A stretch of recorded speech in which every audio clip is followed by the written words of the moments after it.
To order. Welcome everyone. Please rise for the Pledge of Allegiance.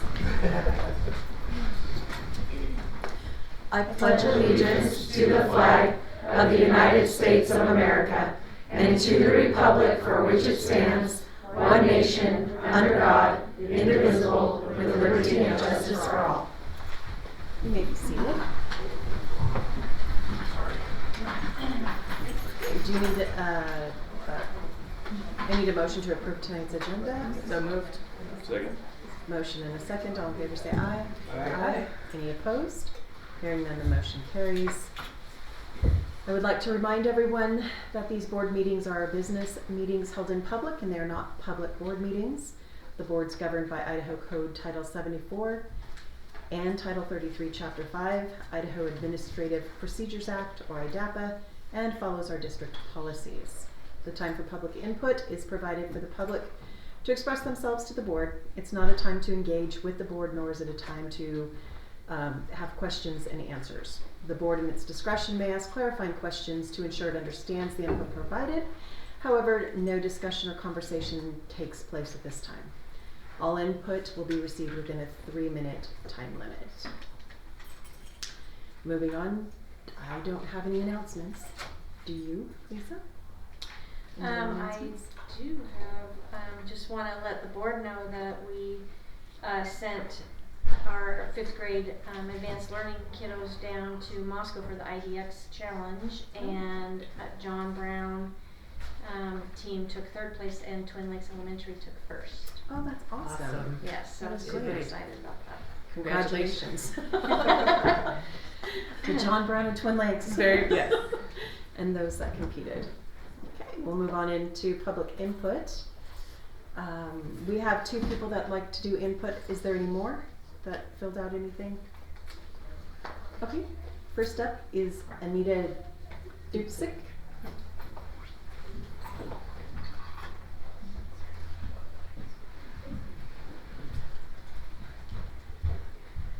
Anita Dupsik, community member.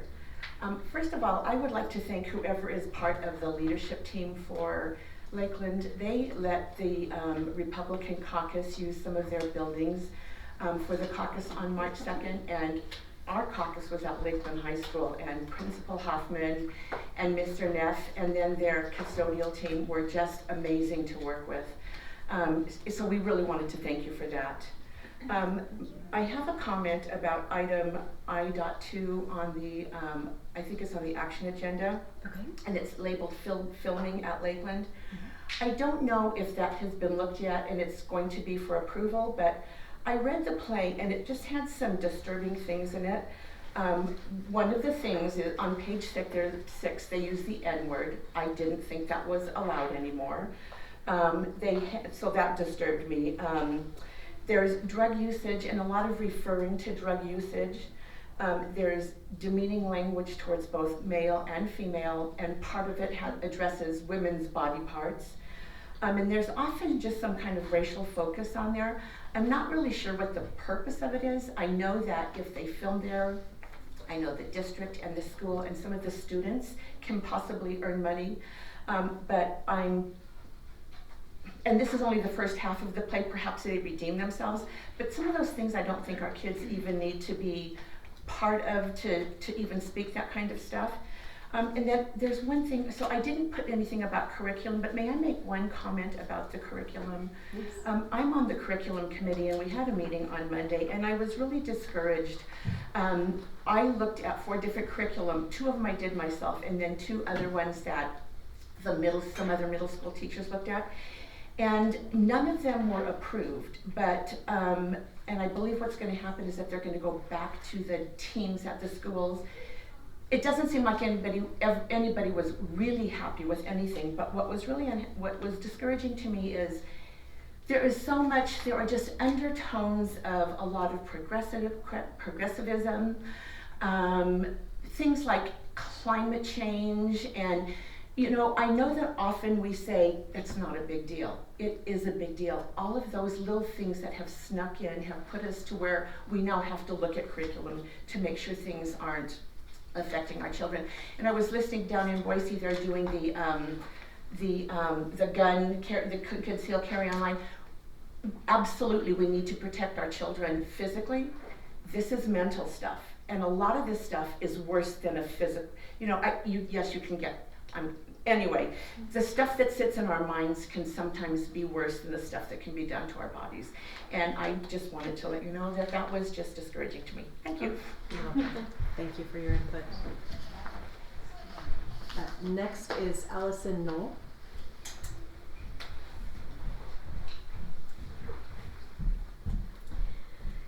Allison Knoll, District Employee. I would like to address you regarding the process for approving supplemental material in classrooms, more specifically the plays I submitted to use in my theater classrooms at Lakeland High School. My name is Allison Knoll, and I've been a teacher with the district for 14 years. I've been a theater teacher at Lakeland High School for the last 11. Besides a degree in English and a master's in theater, I've performed in local community theaters and currently sit on the board of a theater company, so my expertise and passion runs deep. To give you a little background on my process, we perform our plays in the second semester, and I don't know what students I'm going to get until the semester starts. That means I don't know if I will have 12 or 28 students, 10 boys or 0 boys. I don't know if the students' talents are more suited for a comedy or a drama until they show up in my class the first day in February. I spend countless hours reading and rereading the plays to see if they're a good fit. I could submit 50 plays at the beginning of the year and still not find one from that selection that would be well suited for that particular group of students. As teachers, we perfect the art of differentiated learning because each student and group of students is unique. We need to assess them and create specific learning experiences that will work for them. The theater classroom is not exempt from that practice. I'm here today because I have grave concerns about the supplemental curriculum approval process and how it is affecting our drama departments. Currently, my class is at a standstill as we wait for this decision. I was recently made aware that Mountain View is not able to perform plays at all this year because they cannot get plays approved in the timeline set forth. If this process of approval does not change, it is a real possibility that these departments will no longer exist. Members of the Supplemental Curriculum Committee may not consider things like learning objectives, pedagogy, baseline data collection, curriculum planning, and scaffolding. These are all crucial factors that we take into consideration when reviewing material that we put forth in front of students. As a parent myself, I understand the importance of parent voice, but why aren't we talking to the parents directly affected by this material? If we use an opt-in process for our health education, would it be too much to ask for an opt-in process for the theater department as well? Picking a novel for an English class that will be read second semester can be done in September, but that's not the case in my situation. Allowing parents to opt in would expedite the process and allow the students to continue learning with minimal disruption. The current timeline for approval may work for other subjects, but does not work for theater. Regarding my specific plays at this time, aside from The Little Mermaid, the plays that were submitted were meant to be farces. A farce, by definition, is a comic, dramatic work using buffoonery, horseplay, and typically includes simple characterization and ludicrously improbable situations. These descriptors don't mean that the works are inappropriate. They're just over the top. Characters are meant to be unrealistic. Any blood or reference to gore is meant to be unrealistic. The situation that the characters find themselves in are meant to be unrealistic. Yes, in Brothers Grimm's Spectacular Fun, there are witches, just like in almost every fairy tale, even Disney movies. I'm surprised that some members of our Supplemental Curriculum Committee found fault in this play when the students read approved materials like The Crucible, Macbeth, and Romeo and Juliet, where witches are present and characters kill each other and then walk through puddles of blood. All of these works are internationally recognized as great literature and are taught every year. I pride myself in being one of the most conservative drama teachers in the area in regards to what I believe students should and shouldn't be reading and performing. I make sure everything my students are exposed to is appropriate. I've never received a complaint about any of the shows that I've produced in my tenure at Lakeland or throughout my career, and I would hope that my experience and reputation speaks for itself. There's a great responsibility that comes with teaching, and I chose this profession to provide my students with the best education possible. Great literature and theatrical productions have been part of a classical education for hundreds of years. I'm trying to continue this tradition for our kids by introducing them to a wide variety of theatrical genres. However, the drama departments in this district will not be sustainable with the current process in place. Our hands are tied and we're not able to do what is best for our students, and shouldn't be the most important thing. Thank you for your time. Thank you.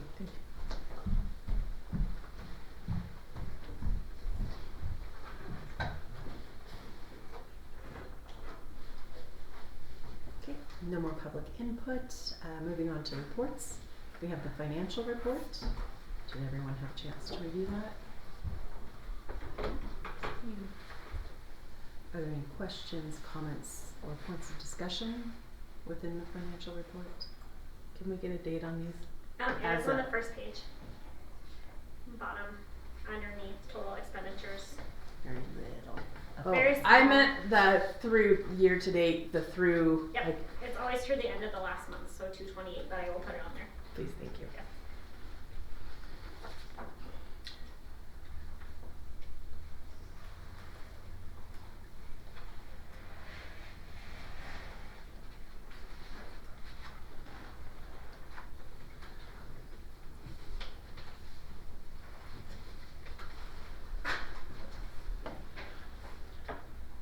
Any questions, comments, or discussion from anyone on this? Okay.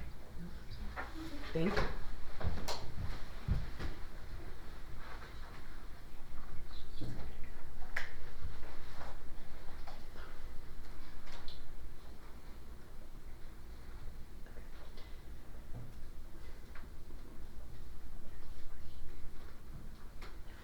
All right, next we'll be moving into the consent agenda. We have the minutes from the previous meetings, minutes of subcommittee meetings, HR items, and regular and special bills. Does anyone have any comments or questions or points of discussion on the minutes of the previous meetings? No? Anything on the subcommittee meetings, minutes of subcommittee meetings? No. Gentlemen, you're like on an island off by yourself. Bob, anything on, okay. Then moving on to the HR items. Any comments there?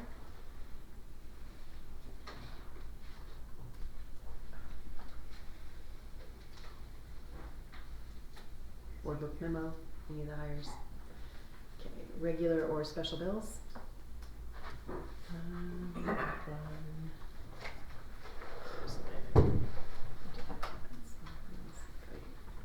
Yeah, I don't understand why that happens sometimes. It's very They frustrating. were there. Yeah, the comments were there. So let's look through here real quick, see if I can find them again.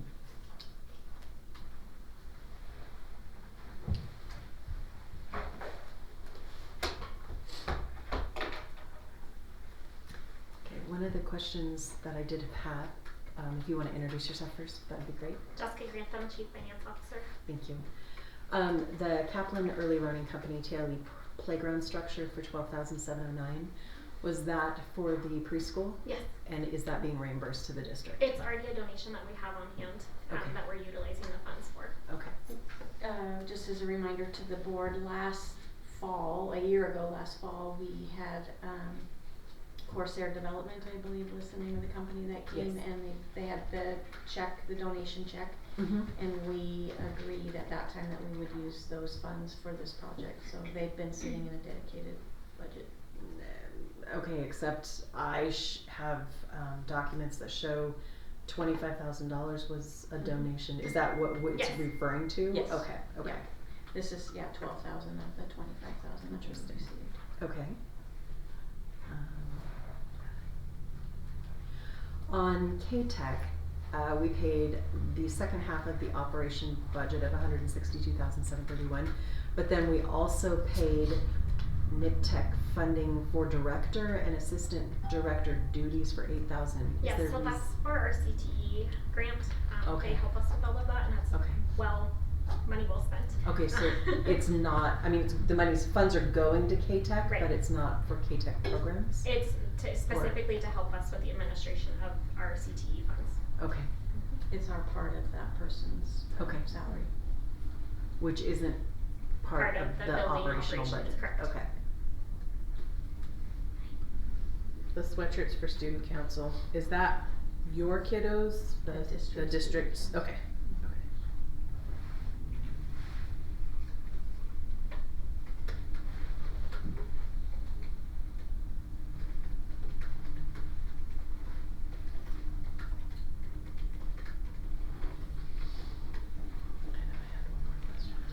yeah, I know, I'm looking too. All of the notes went away, so it's kind of frustrating. happens a lot, just so you know. I'm not sure that would happen. Neither, never.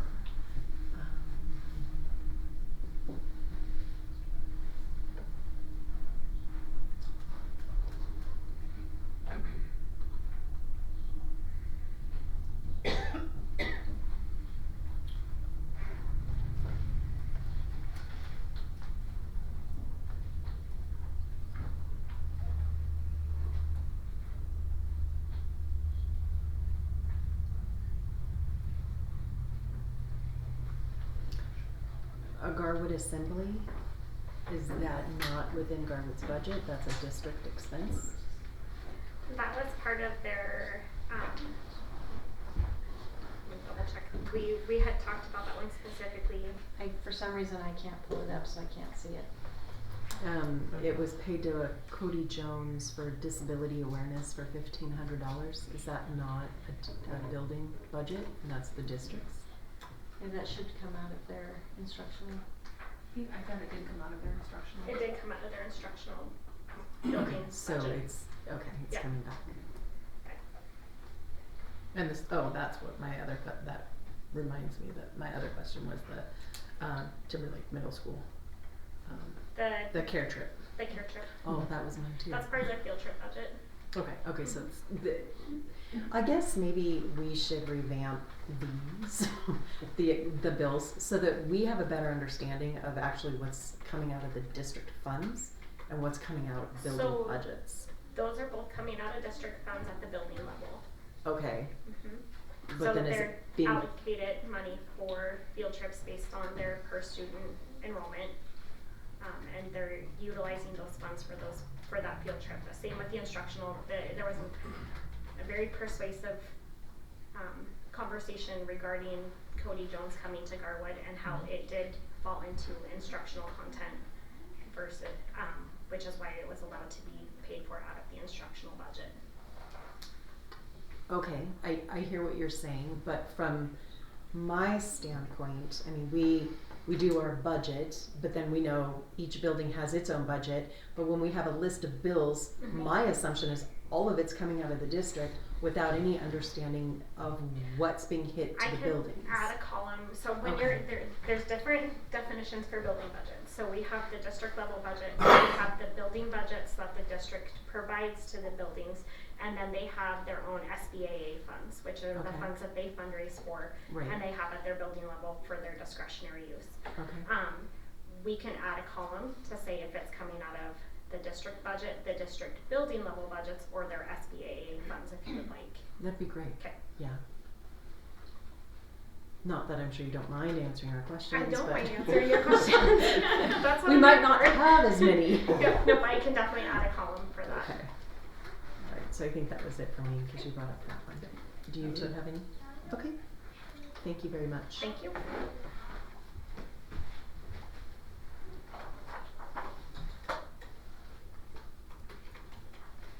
Any other questions, utility bills or the breakouts, anything?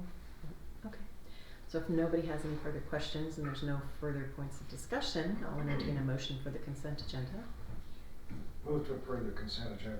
Second. We have a motion and a second. All in favor say aye. Aye. Any opposed? Hearing none, the motion carries. Moving on to old business, we have the follow-up from the superintendent.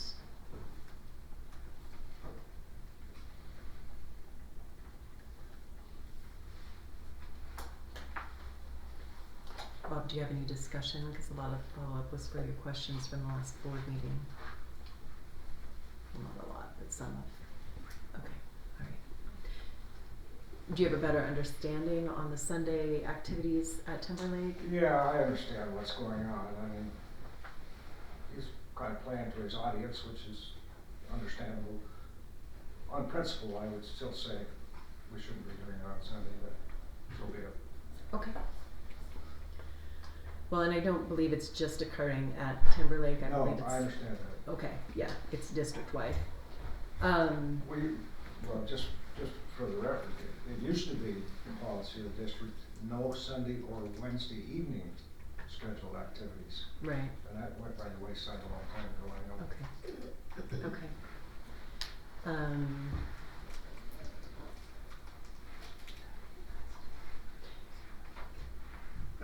So with respect to the single lens and the multi-lens cameras, how many, I mean, do we primarily have single lens or do we primarily have I multi-lens? think we probably have a mixture of both, and it really depends on where the cameras are. So a lot of our multi-lens cameras are outside because they can cover a large Right. area. Okay. But we also have multi-lens cameras in hallways. Just, Okay. So I think we're pretty evenly split. But Okay. in this particular situation, and we do have the ability to turn the sound on. Oh, okay. In that one classroom that we watched. And if the board wants all of the single lens cameras to have sound on, we can turn them all on, if that would be your pleasure. So we have several single lens cameras outside of special education classrooms, Okay. just so that we can kind of monitor, and outside of our break rooms, so we can monitor what's happening with kiddos and how long they're there. And, Okay.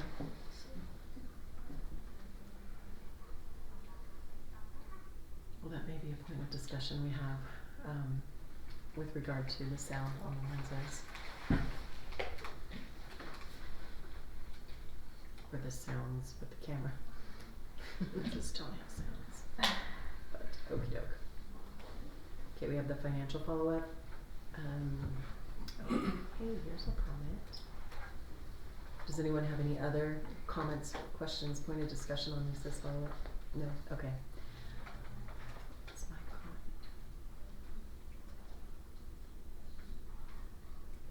I do have a question under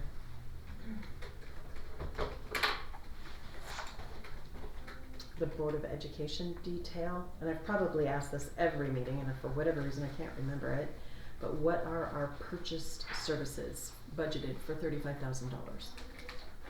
Jessica Grantham, Chief Finance Officer. Thank you. So, I hit the wrong one. Give me just a second. Your purchase services are usually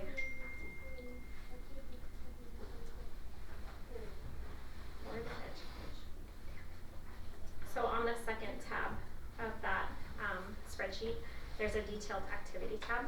Okay. And if you, the purchase services, there are your board book subscription, we did the trustee maps, had those reprinted with the land exchange we had with the Coeur d'Alene School District, your district membership for the Idaho School District Council, things like that. Okay. Those all fall in there.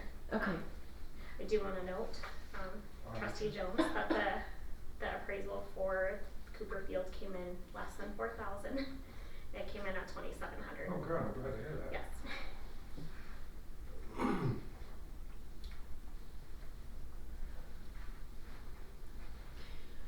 So I know in the past we've been affiliated with the Athol and the Spirit Lake Chamber. Are we no longer? Because the only expense we have here is the Raft Room Chamber. The other two don't require a financial.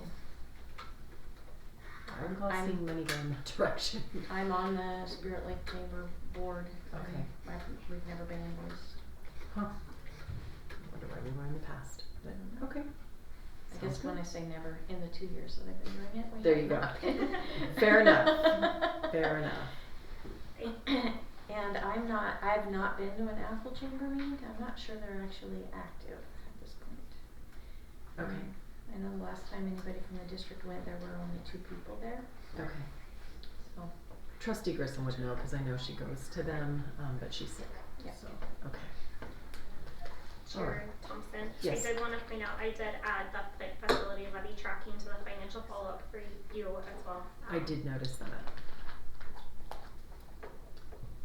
I don't think I had.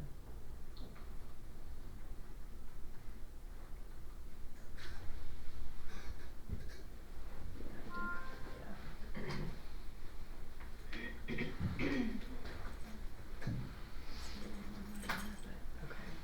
I don't have any other questions. Does anybody else? Do you have any, Bob? Good. Okay. Thank you. Appreciate it. Facilities update.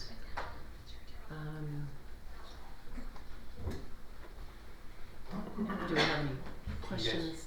Any questions? I don't know. You can come stand up. Good evening, Mike Ferriola, Facilities Director. Thank you, Mike. Was there any questions on the update portion?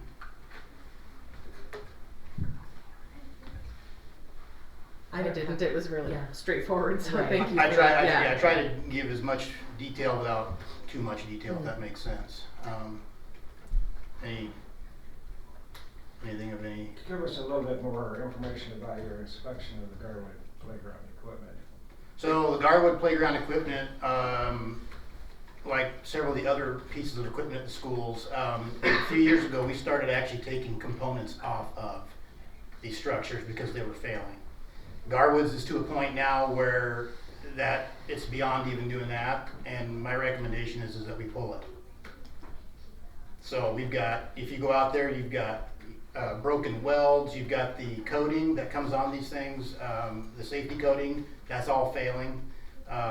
Metal's fatiguing, we've got hardware that's failing. It's just in a state that I don't feel comfortable allowing it to continue at full use. So I'm going to be making my rounds to other schools. Betty Kiefer's another one. We removed components off that one. We removed components off of one of the ones over here at John Brown. I think it's going to be a snowball effect here. They're all pretty close to the same vintage, and I'm always going to err on the side of safety rather than chancing it. Certainly I'm not going to modify a structure that was engineered in a certain manner, if that makes sense. So you're saying they're not repairable?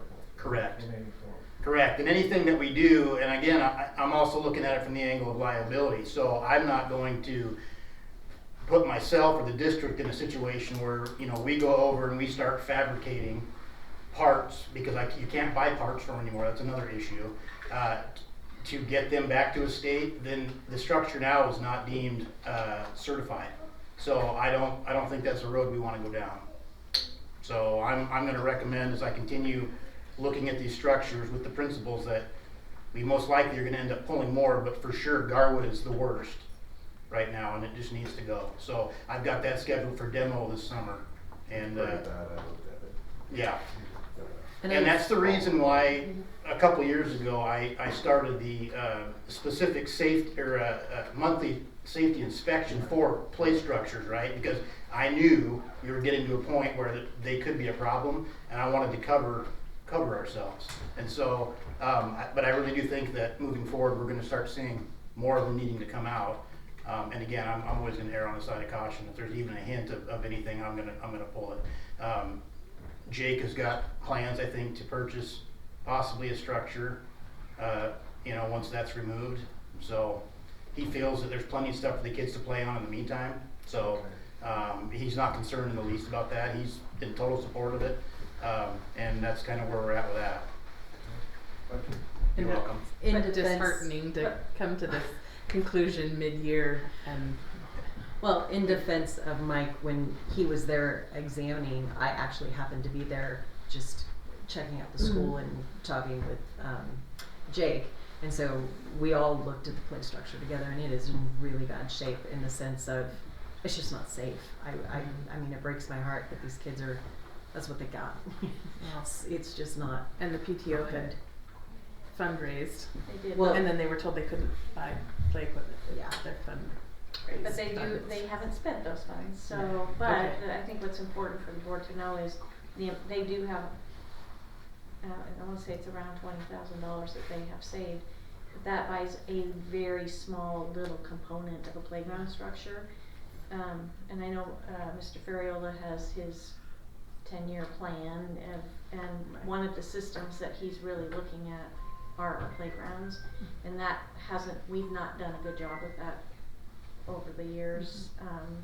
That's been kind of left to PTUs and PTOs to try to figure out, and it's a lot of money, and I believe that it's the responsibility of the district. And I do believe the board has had some conversation on that and support that as well. If we could go back to the wooden structures that we used to have at Betty Kiefer and Garwood, Then we could have splinters.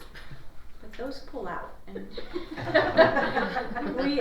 they just didn't fail, and they had to be taken out because our slide was too tall, and they couldn't figure out how to adjust that for 5-year-olds. Mhm. Because we had kindergartners on our campus, the state said we had to take it out because the slide was too tall for 5-year-olds. Oh, wow. But it was a very stout, very large piece of equipment that lots of kids could play on safely. And so that was, and the metal structures just don't last No, very long. that's really sad looking. Yeah, I think the reason they're in the state they are is because it's been put on the PTOs to raise the funds, and that takes years. With the Years, cost it does. involved, it's crazy. So, Yeah, it's a lot. anyway, I'm gonna stay on it, and I'm gonna err on the side of caution any day. So, anyway. Thank you. You're welcome. One of Thank the, one of the other items that Mike put in there is that safety film, and so the new windows at Lakeland Middle School don't have safety film on them currently, so we are going to have to budget some of our plant facility dollars to put that back on, and we're including it as we move forward. It was not something that I thought of, it wasn't something Mike thought of, and then we realized, oh shoot, we have windows now that don't have the safety film. Okay. Thank you, Mike. You're welcome. Moving on to new business policies. Okay. 3545, 3545 FA, and 3545 F1. As you can see, there's the survey results were provided for all of us, and then 3545 was sent to our legal counsel for review because the armed guards, I mean, it was great. There was like, I think there were 5 of them there. No, there wasn't. There was 3 of them, and then the 2 SROs were there. So we had their input from their perspective, so then we ran it by legal. She does have comments. I don't know, because it was a little challenging to read the comments the way it was laid out.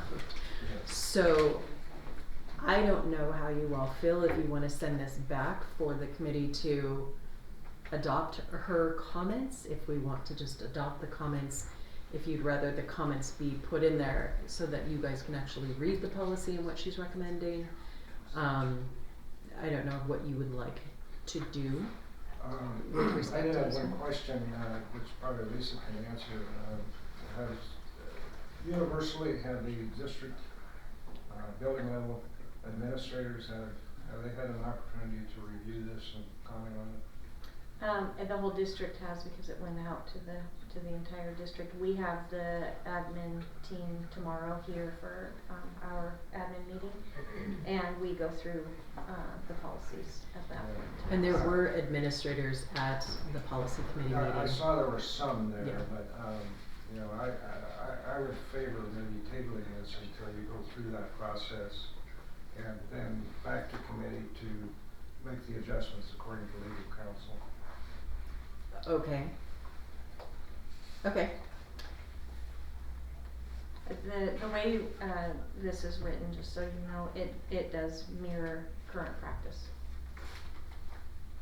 So I don't anticipate that they'll have a lot of concerns. Well, but it's pretty involved, so, you know, if I were a building administrator, I'd want to sit down and really contemplate how we're going to carry through with all that. They already are. Those are the things they're already doing, so, but we'll have that conversation tomorrow. Okay. And then on policy 3550 and 3550P, if you look at the results, because this followed the student interrogations and arrests, which needs to change to interviews, there were a lot of people that thought this was better than the other one, and there was a lot of confusion. Yeah. When we reviewed it, when the policy committee reviewed it, one of the things that really stuck out was that we were saying removing a student. So the committee recommends changing the wording of the policy to releasing a student, because the whole policy is based on releasing a student during school hours. So if you want to come to the school and if you want to have someone come to the school and pick up your kiddo, these are the rules.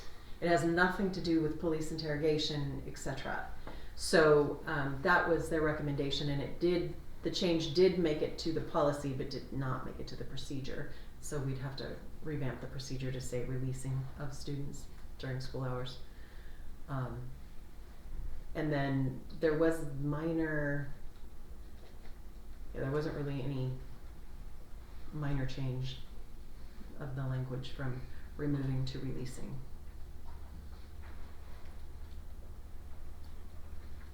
And the superintendent already has established procedures for releasing the kiddos, so the blue language was a recommendation from ISBA. Is there any comment or questions on the policy or the procedure? Well, on 3550, Yep. as you approached that policy, what in the minds of the committee were you trying to solve? What problems were apparent that you needed to make changes? Well, the policy needed to be looked at since it hadn't been looked at since 2007. Yeah. So we reviewed it because it's not been reviewed in so long. And the only changes, because it went out with basically just the last sentence lined out to the community. The community thought, why? What's going on here? This doesn't make, there was a lot of confusion. So when it came back to the committee and there were all these parents and staff that are like, what's going on? Why this? When it's already a policy we have, we realized that saying removal of a student sparks some concern when the whole premise behind the policy is about picking up your kid during school hours. This is what has to happen if you're not doing it. If you're sending someone else to do it, this is what the school will follow, and this is, as a parent, what you have to do to make sure grandma can pick up the kiddo. That's all it was. So the committee thought, well, maybe we need to change removal to release, because that's what's happening. The kiddo's being released from the school. Does that make sense, Bob? Yeah, I'm trying to let me back up here.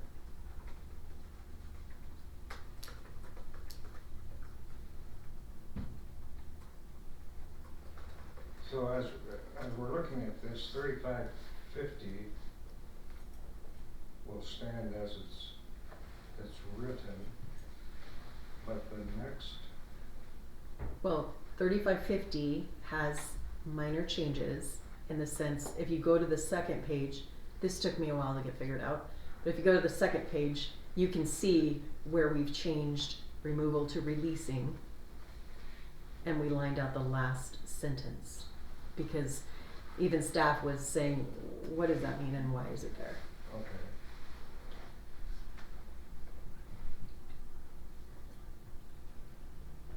Okay, I'm okay with that. The 3550P, I guess, is where I got confused.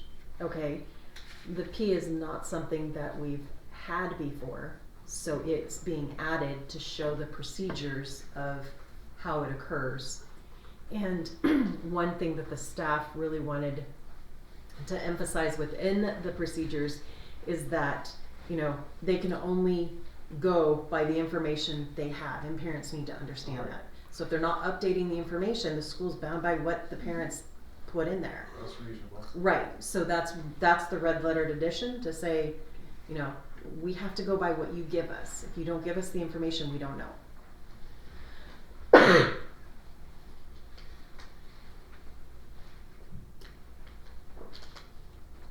And then the rest was off of ISBA's recommendation, because it's not anything we've had before. Okay, I got it. Does that make sense? Yeah. Clear as mud? Okay. So based on that, I will entertain a motion on these, under the policies.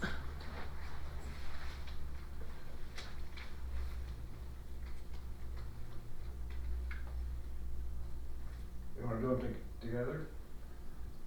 Whatever you want to do. I move adoption 3550 and 3550P. I'll second that. We have a motion and a second. All in favor say aye. Aye. Aye. Any opposed? Hearing none, the motion carries. I move that we table policy 3545, policy 3545 FA and F1 and send that back to committee and staff review. Second. Motion and a second. All in favor say aye. Aye. Aye. Any opposed? Hearing none, the motion carries. Okay. Moving on to the filming at LHS. Where did this come from? Out of curiosity? Somebody just reached out to Mr. Hoffman, I believe. It's a small filming company, they wanna shoot a movie. Kind of out of the blue? Mm-hmm. And they're looking for a location for their movie. Does the district have any recommendation on this? Well, Mr. Hoffman and I visited about it when I met with him on Monday this week, and he's a little bit concerned about having Lakeland High School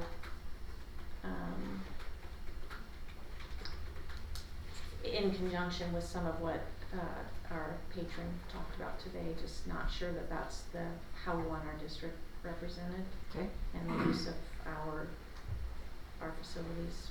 Whether they change the name of the high school or not, sometimes they do that, but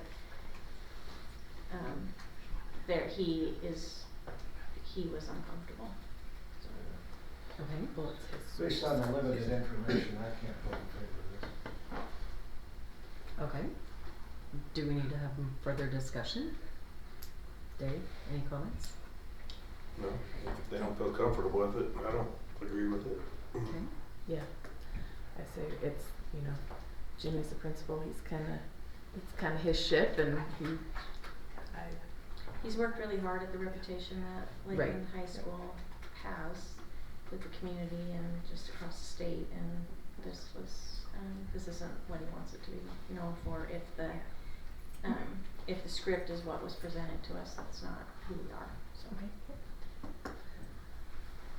I would move to deny the filming request for LHS. Second. Motion and a second. All in favor say aye. Aye. Aye. Any opposed?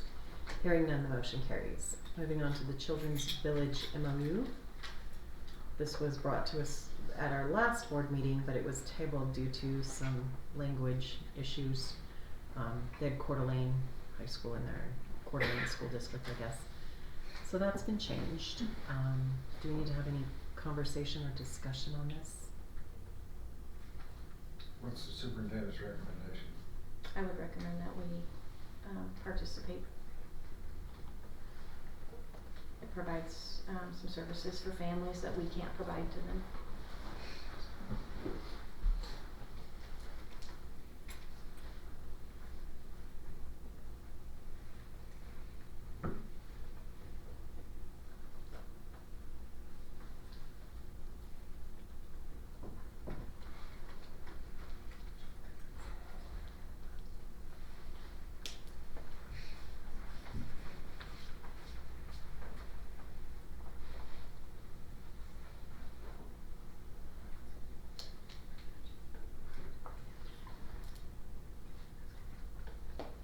So basically, if we feel there needs to be a form of an assessment, case management, or treatment services, we would refer there. Is that what I'm getting at with the whole gist of this? Yes. Okay. But nothing happens obviously without permission of parents. They have to opt in to the services. So we can have that conversation with the family, and if they're interested, then we can make that referral. But we would do that in conjunction with the family. Okay. Any further discussion on this matter?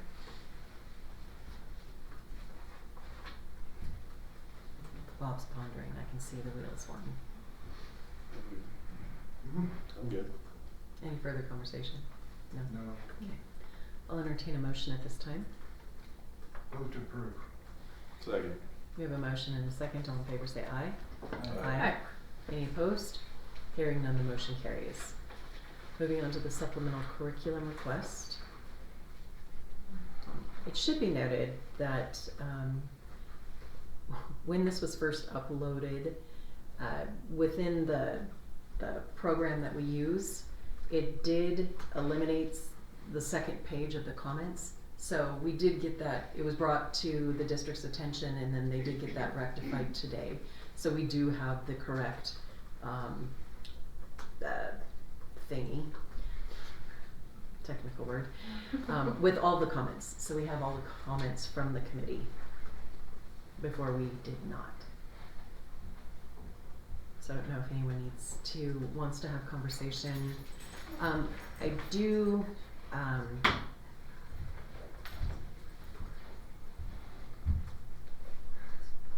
you can take the podium. Lynn Pasley, Assistant Superintendent. Thank you.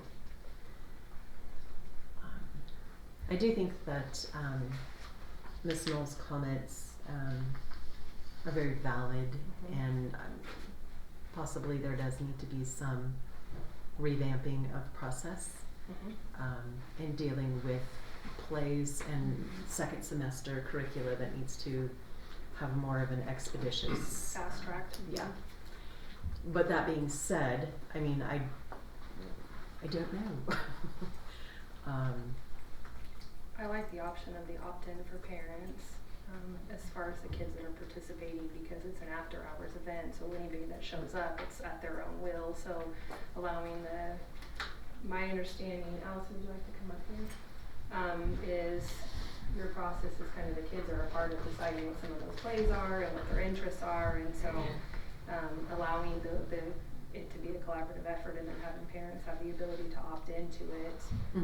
And then once we have an approval, then we can put it on there so people know what has been approved. But because it seems like the turnaround is so quick in the sense of when they get the pool of the kids, it's hard when we're waiting, because I let the supplemental curriculum look at it, the committee look at it for 2 weeks, then you guys get it. So I mean, it's about a 3-week process from the point of right after a board meeting, so it's hard.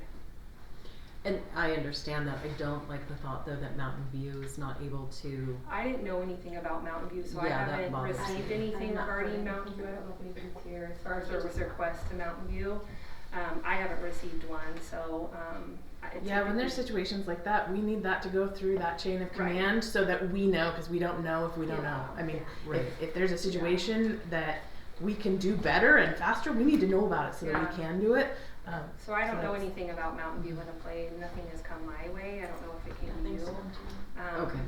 But I typically try to respond really quickly and then get it on the supplemental curriculum as soon as possible. And if for some reason, if we're past that line from just our timeline, I email everybody immediately and just say, this is the board meeting so they know it's, it could be potentially. I think like when I got Allison's request, we were just at the tip of the last board meeting, so then she had to wait this full time. And that's what we've done because that's been the process. So Right. if there is a way, I would love a way, because there are, I would say outside of just plays, there are situations where, sometimes it's just, you gotta change and a way to get it in front of you faster. Or in her situation with an opt-in with parents, that's a great solution. Yeah. Well, because I don't know if it was, I think it was 2 years ago. I mean, the plays and all of that wasn't even a consideration. Unfortunately, it does fall under the umbrella of curriculum, and so it has to be approved by the board. So I don't know if we have a storehouse of plays or, We at this time, what we I believe we have but- 6 that have been approved, so, initially we didn't add plays to this mix, and then Right. I can't remember who brought it up, but somebody brought it up that this falls under, so after Right. that, we started that process. I would tell you it was probably the start of last year, maybe middle of last year, so I think at this time, I sent Allison the list of the ones that had been approved. It doesn't sound like her students were super interested in any of those. But I think it was, there were 6, and so, great reasons as to why. And if you're not a drama person, I would have never thought of the student numbers and all of that. So those are all great factors into the decision. But at this point, I believe there are 5 or 6 that have been approved. So, Okay. and they're on our registered list, but we don't have many. Right, okay. So if we looked at an opt-in option where the parents opt in, we could still go through this process and bring it to the board, but it wouldn't hold her up. Correct. Unfortunately, if it's not approved and the kids are already learning it, and you know, that's where it gets muddy. So I don't know what a clean. Well, I don't think that we have to approve them right before they happen. I mean, can we be brought several over the next several months so that we can have more than A 6 library. in? That would be a lot of place. And we just have to buy all of the scripts so that you are able to view them. Most of them we cannot just get free copies off of the internet to read in its entirety. And again, it's a numbers game. It's some years I have big groups and some years I have small groups, and then the gender roles, all of those things play into it, and the level of skill that the students have. So it's hard to say that here are X amount of plays. That would be a better option than what we currently have, but It just feels like this is really unique to plays. The dynamics and the turnaround is faster because once she assesses the situation with kids, they have a month and a half to start preparing. So not a lot of time she doesn't know who's registering. and we're on a semester system, but Mountain View's on a quarter system. So their Faster. drama class is only 2 quarters long in different sections of the school year. So that's why their timeline is a little different.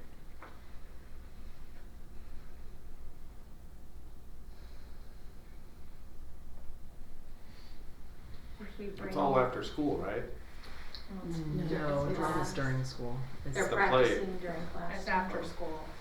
There's 2 different types. When we do school-wide shows, all of those rehearsals and performances are after school.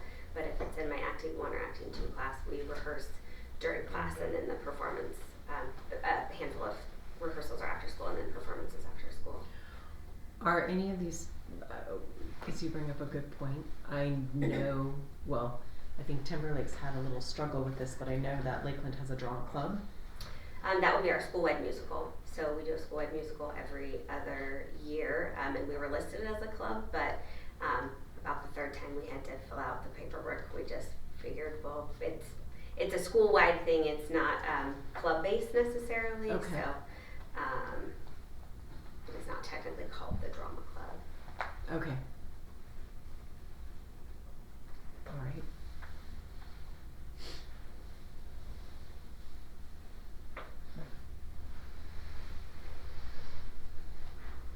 Well, do we have any comments or concerns on the curriculum that's being presented? I do note that the Brothers Grimm Spectaculathon has more than one comment of frustration, but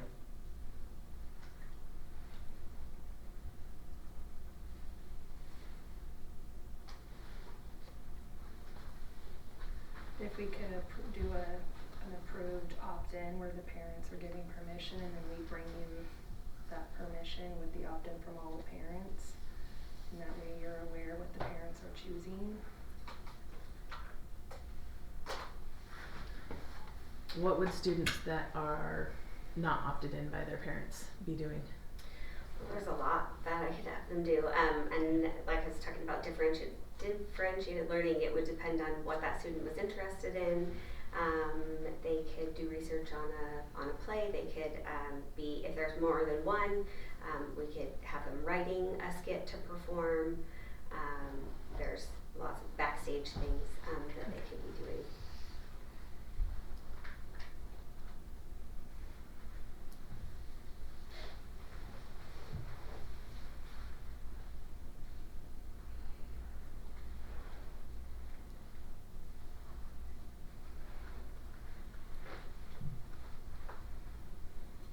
any other questions or comments?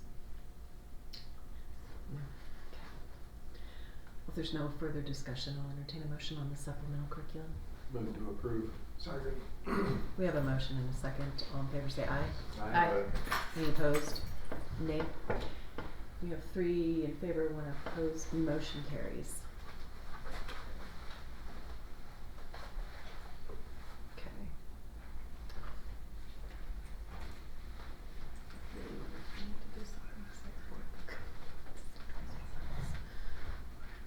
Moving on to where we are. There we are. The social studies adoption agenda. Alright. Me again. And Beth, the assistant superintendent. Thank you. So this is, we've had 2 meetings at this point, so if you remember, I brought to you in December, we initially started looking at 5th grade social studies, feeling like if we were gonna see any concerns, it would be 5th grade US history. There were definitely concerns. We looked at 6 programs and we narrowed it to 2. I continued to reach out to additional districts and additional companies, trying to get some of the normal, just standard ones, kind of some of the homeschool out of the box ones, just trying to get some that we would feel comfortable looking at. So the next round, I brought that to the board, and then this next round we pulled, I think 6 programs for secondary and 3 for, that's all I could find, 3 for elementary. We had our first meeting, and from that meeting it was really, there aren't any notes, you just see the agenda because it was really just going through the agenda and talking about the requirements. I did have more parents this time than any other adoption, math, ELA, and science, so I was super happy about that.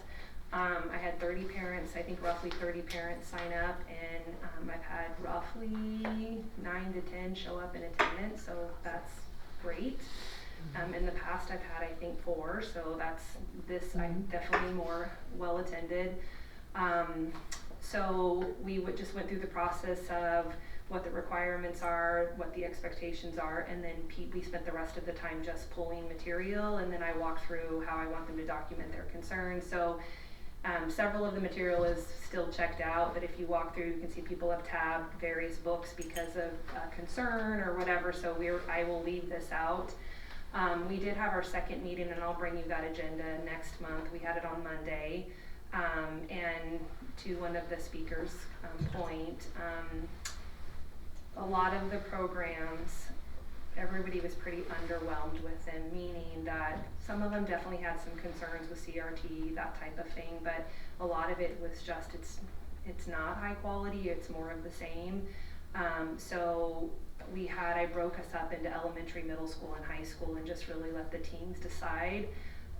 So the elementary team came back with, they want to go back and talk to their peers. Everybody has access to all the digital material, and they could come check out any of the paperback material, but just feeling like right now with the standards just recently changing, not feeling like it's high quality material, they'd wait and maybe come back, especially after having for elementary and ELA and a science back to back. They'd rather wait a few years and come back and look at social studies in a few years. Middle school kind of recommended the same. High school wanted to take more time to look at the books. They would love to have a cohesive program that really covered all the US history components and then the government and the civics piece, and so they wanted to just spend more time with their colleagues. So we are coming back in April. The teams, we recommended them go back to their counterparts with their grade level teams and really look at the digital pieces. Some of them took the paperbacks with them so that they would have that as a resource, and then we would come back together and talk about next steps. The conversation really was, if we didn't feel like there was something worth piloting, we weren't going to pilot just to pilot. I felt like there was lots of conversations. People were very honest about their feelings, and I just said to them, I don't want to push an adoption if we're not ready for it. I don't want you guys to feel like you have to choose something. If you're asking me to go back to the drawing table and get more, look at different materials, call different districts, like, I'll do the work. I'd rather us pick the best and not just settle. So I think they felt comfortable being able to speak up and have freedom, and we don't have to make a decision right now if it's not the absolute best. So we're still in the works. We'll see what after everybody's had more time to review, but that's kind of where it stands at this point. So this item is listed for action. What is it that you're looking for us to take action on? It should not have been listed as action, I'm not sure. So Okay. it should have been a discussion. No So, worries. yep. So I just want to keep you guys updated of where we are. So Thank you. Perfect. perfect. All right. Oh, and Thank just you. one, in there you'll see a point that says tracking. Mhm. You guys can pull it up and see all the notes from all of the viewers. So, Thank you for your update. Oh, gotcha. It's 46 pages of notes. we were thorough. Rather you be thorough than not. Okay, moving on to the valedictorians and salutatorians. Salutatorians. Salutatorians. Potato, potato. That's all I gotta say. Okay.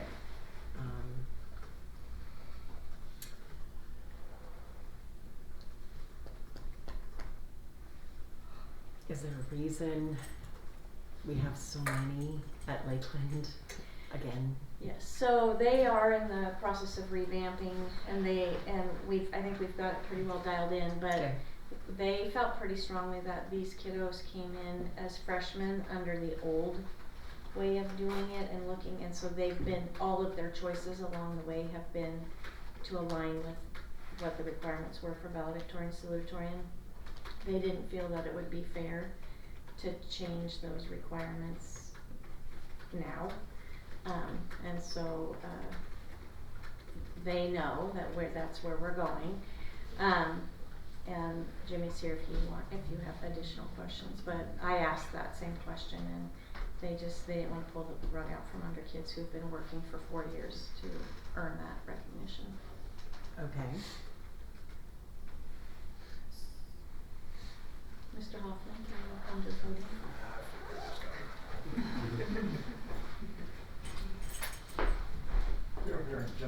He must think he's gonna be on the hot seat. He's taking his jacket off. Just getting ready to throw down.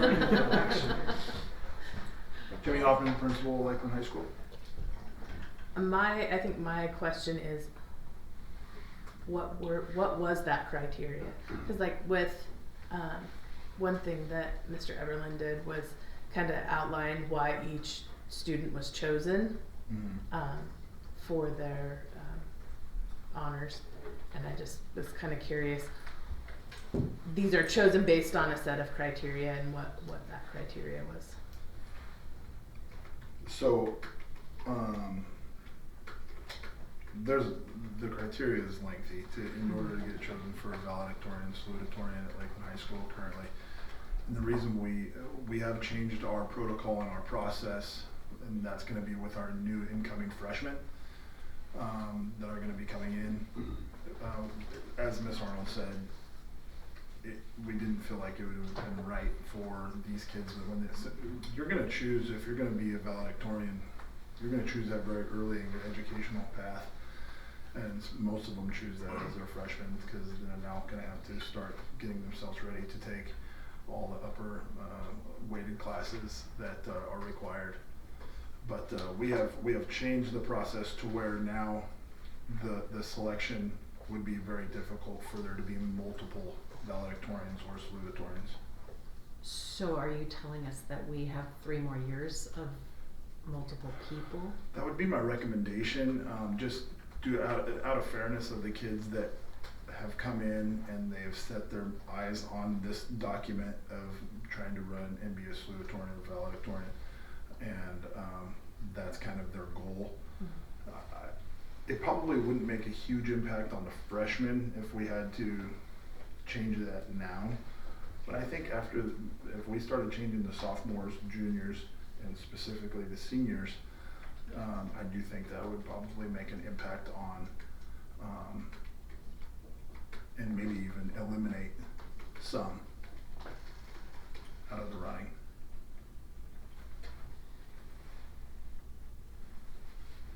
Okay.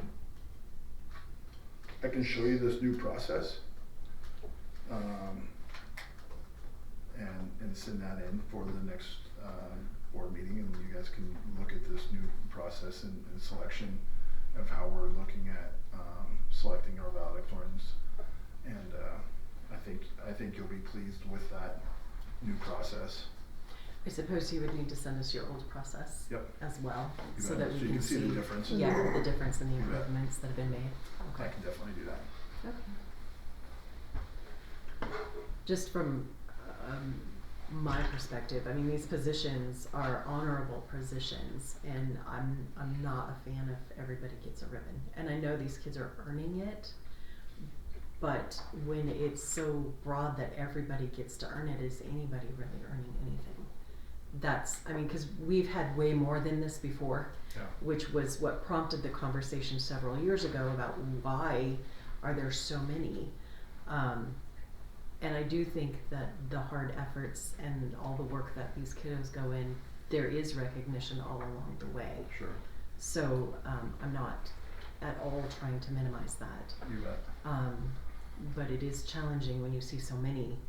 Either our bar is not high enough, Mhm. or you know, what are we doing? So that's just from me. That's Okay. where I'm coming from. Well, that's good to know. Yeah. And it's extremely hard for what these kids are currently doing, Okay. our valedictorian, salutatorian. I would say our new process is extremely rigorous to Okay. where there will almost never be a tie, Okay. even for our valedictorians.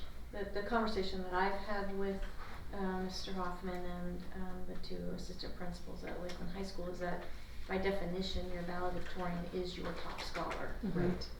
And so unless you have two people who have taken all of the same courses and have exactly the same GPA, Right. you shouldn't have more than one. And so I think the way they've rewritten their process gets us to that point. Okay. He's just trying to be fair to the kids who And I started respect down the that. path I do respect that. Unfortunately for me, it's like I thought we had this conversation a few years back, but that's okay. I mean, we'll eventually get there. So, thank you. I Yes. appreciate So that. are you And it wasn't with suggesting you we that will I not had the see this conversation. again? Just so we're clear. Are you suggesting we will not see these multiples again in the future? Well, we could see them up to for two more years. We could see them, but then the incoming ninth graders of this next school year would be under our new process and protocol for valedictorian, salutatorian.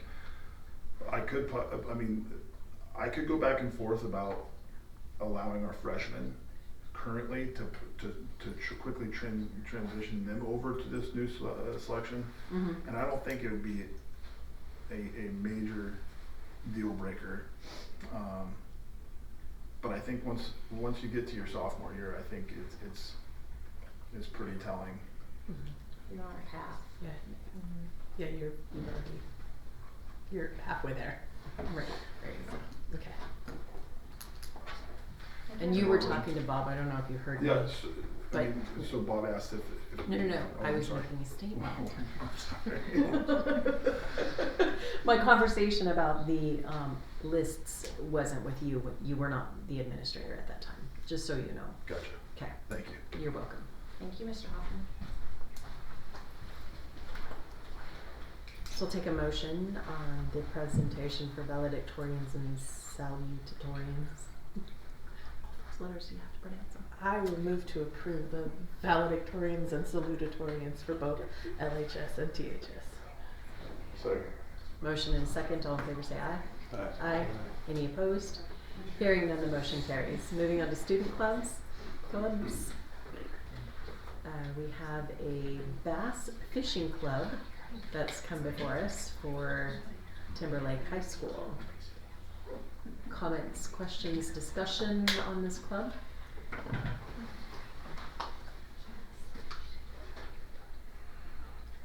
Anyone?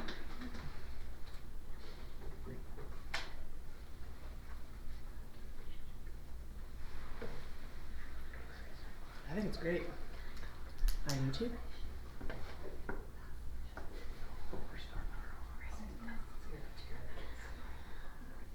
I know someone on the Bass Pro circuit, so that's pretty cool. I'll entertain a motion at this time. Move to approve. Second.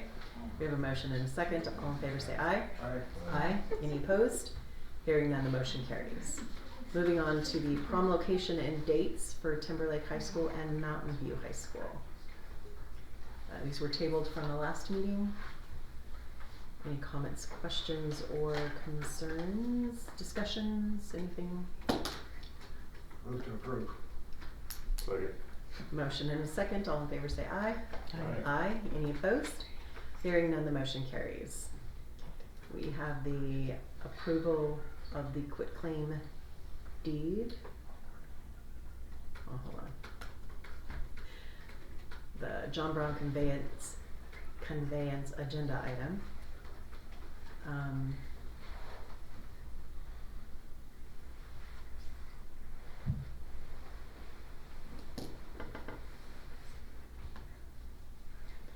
Any points of discussion on this? Questions, concerns? Move to approve the resolution. It doesn't have a number. It'll be numbered can't- once it's approved. I can't see it, it's, I'm having issues with mine. Oh. I'll second. Oh, okay. So we're approving the resolution? I think, I can't. Okay, Yes, it is a resolution Well, it that's says attached. approval of a quitclaim deed between the district and the city as it pertains to the land. So I believe we need to approve the resolution as well as the quitclaim deed. And we would need to do this through a roll call vote. Doesn't the resolution authorize the signing of a quitclaim deed? Mm-hmm. Does it? Yes. Yeah. There were a lot of pages. I read through them, but it's a few days ago. Alrighty, so we need to approve the resolution. You're correct, it is not numbered. For the transfer of the John Brown Field property. So did you motion? I did. Okay, and did we get a second? We got a second. Okay, we need a roll call vote. Chair Thompson? Yes. Vice Chair Bain? Yes. Trustee Quimby? Yes. And Trustee Jones? Yes. Did I say yes? Yes, Yes. you did. Thank you. My brain's a little. Good work, Jessica. Did you mean to say? Alright. Yes, I did mean to say yes. I just am like, did I say yes? I don't recall saying anything. Alright, moving on to the STCU sponsorship agreement. This was tabled due to some concern for the language within the agreement.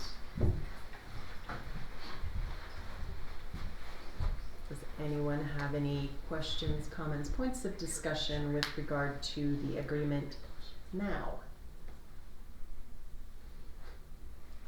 I do not. Move to approve. Second. Right. We have a motion and a second. All in favor say aye. Aye. Aye. Any opposed? Hearing none, the motion She's standing carries. up here for. Thank you, Mr. Neff, for coming up and being ready to answer questions. We appreciate that. Alright, so it was approved. Thank you. You're welcome. Moving on to the internal connections contract.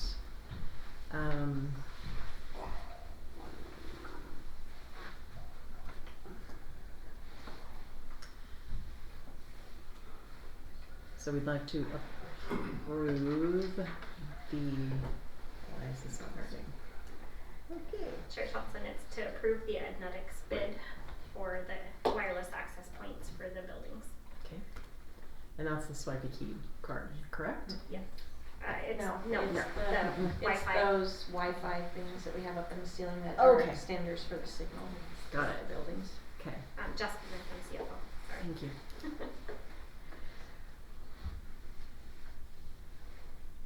And I am curious, with respect to the bids that were received, Mhm. because there does seem to be a significant difference. Were the services apples for apples, or were we getting more, which is why the bids were They're bigger? apples for apples. Okay. Yep. We Interesting. actually had some options with the Ednetics one and Okay. ended up going, instead of with the base model, with the next step up, which made them apples to apples, and it still was a significant cost savings to use Ednetics Okay. with the E-rate discounts that we would receive. Alright, So we're buying equipment Yes. and we're buying a license with it. We're buying a 5-year license with the new access points, and then we're also receiving 154 one-year licenses for the existing access points at all the elementary schools, with the intent to go out to bid with the next E-rate cycle next year to replace those with a 5-year. What happens at the end of 5 years? We'll have to go out again for replacement of the access points. They have about a 5-year useful life. I know. That's a lot of money. Wi-Fi is important though. So just, Letting the key last a lifetime. I'm just curious, for clarification purposes, so this 154 is just licenses with the current equipment we have? Right, in the Okay. elementary schools. All right. Yes. We'll replace So those we're just next getting year. 197 new pieces of equipment with 5-year licenses? For the secondary schools. Right. Yes. Okay.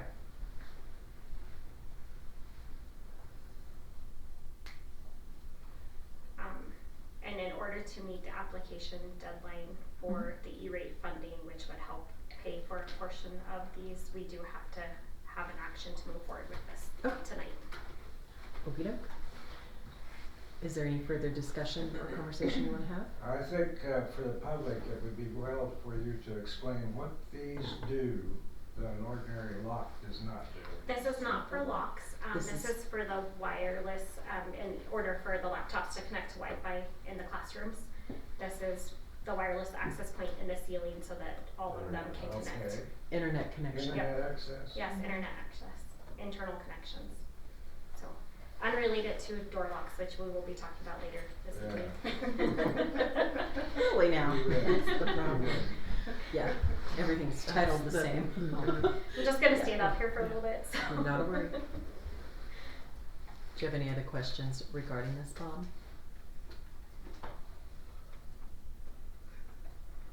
Technology is too expensive.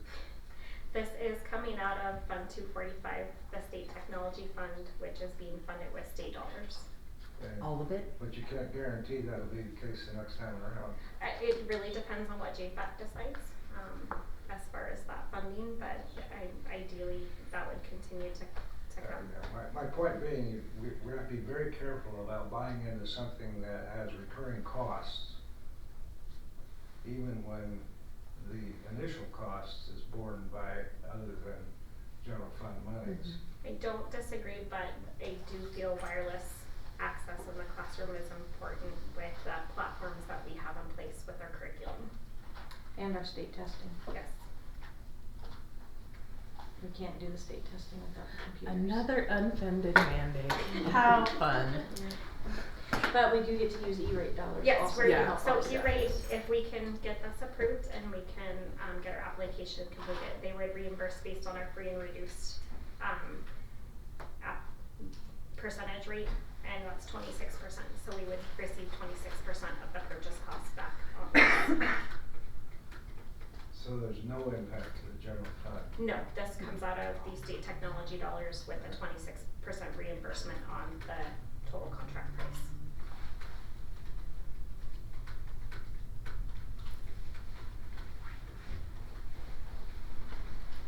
I'll move to approve.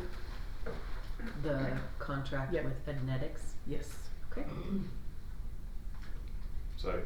We have a motion and a second. All in favor say aye. Aye. Aye. Any opposed? Okay? 3 in favor, 1 opposed. Motion carries. Did you need a roll call vote on that, or are you good? No, we're good. Okay.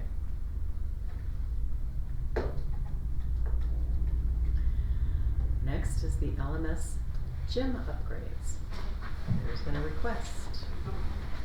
I can, to your name. Alrighty.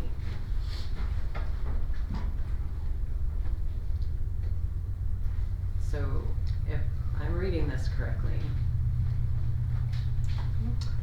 you're asking us not to move forward with John Brown and move John Brown to the summer of 2025 to free up money that could potentially help the gym updates. Is that accurate? That is accurate, Chair Thompson, Jessica Grantham, CFO, I also have, Francesca Myers. and Mike Ferriola. with me. So at this point in time, as we've discussed at a couple of the board meetings, we would have needed to go out to bid for a contractor for the siding at John Brown Elementary. At this point in time, even if we were to go out to bid for a contractor, we would not have that building in place and on someone's schedule to do John Brown siding this summer. So with that, I'd like to propose we push that to next to move forward with John Brown siding. Okay, I guess I'm a little lost on that because with Emmerich, we brought it out that we wanted them to give a bid. Was that never pursued? For John Brown, That when was- John Brown got into the mix. You have to get bids from everybody, you can't We just. have to start over. We have to start over. Okay. Yeah, Emmerich might put their name in the hat, but I don't know. But that never went forward, even though we talked about it a year and a half ago, or however, I don't remember when it was, but. When we found out about the $2 million, the board told us that we needed to push pause on the projects until we had a better understanding of where we were with the budget, so we haven't done anything with it because we're waiting for the go-ahead from the board. Okay, So, alright.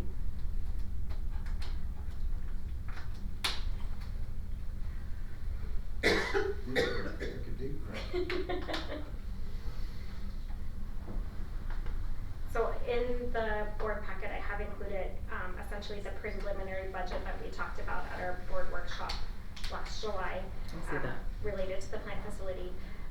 We will not be utilizing the bus funds because the buses that we agreed to purchase this year fall within what we have available to purchase out of our depreciation account.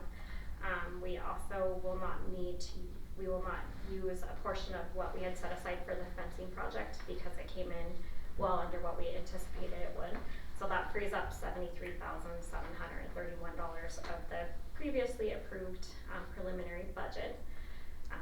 I know that would take care of at least the painting and the floors.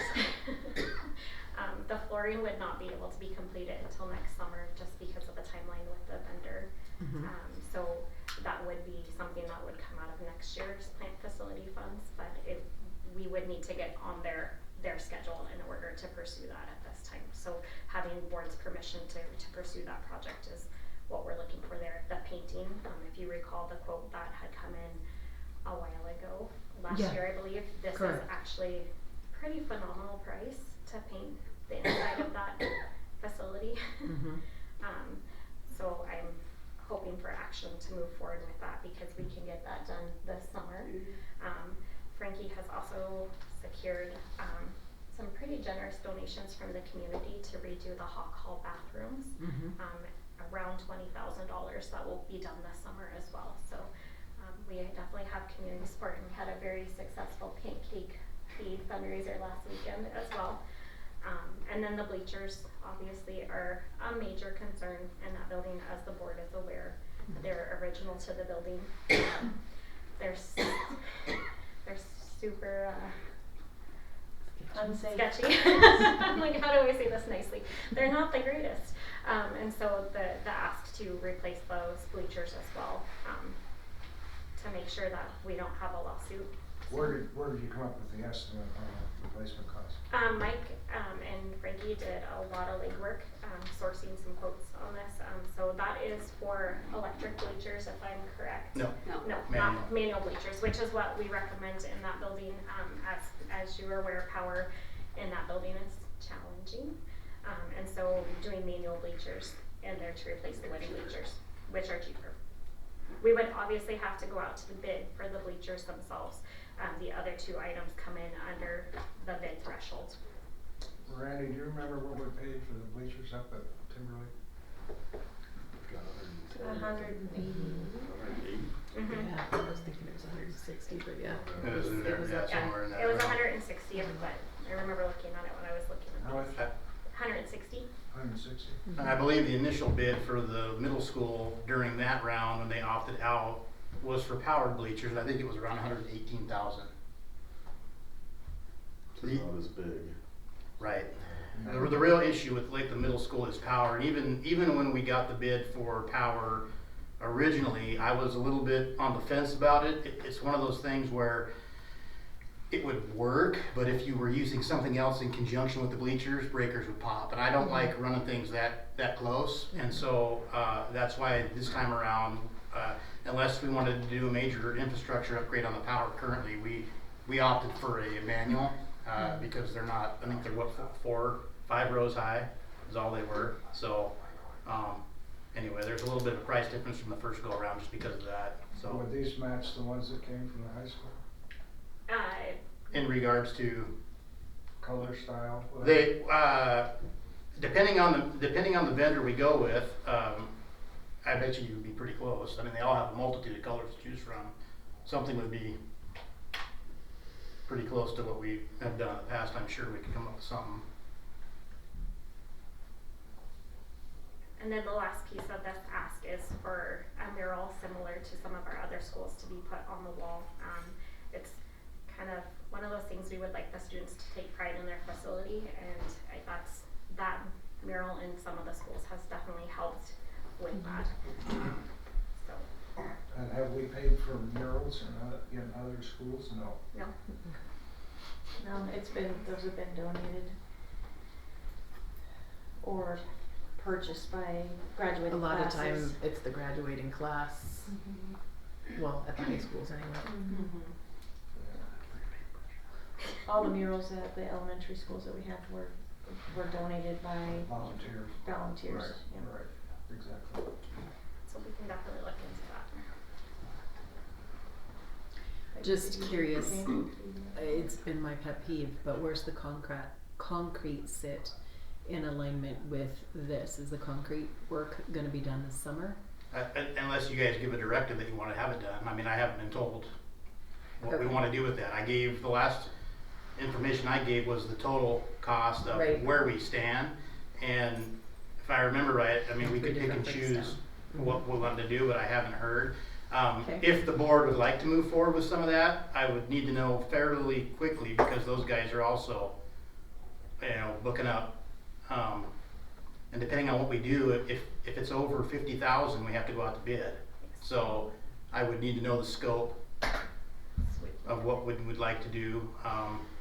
But if we do push off jump round to next summer, which is the recommendation based on having to go out to get a contractor for that, there is room to do some of the concrete projects. If I remember correctly, it was $1 million to do Like all of it. just under 1.2, and I think if I remember right, I might have recommended to the board that we focus on the highest priority, which would be somewhere around maybe the $300,000 That is mark, correct. roughly.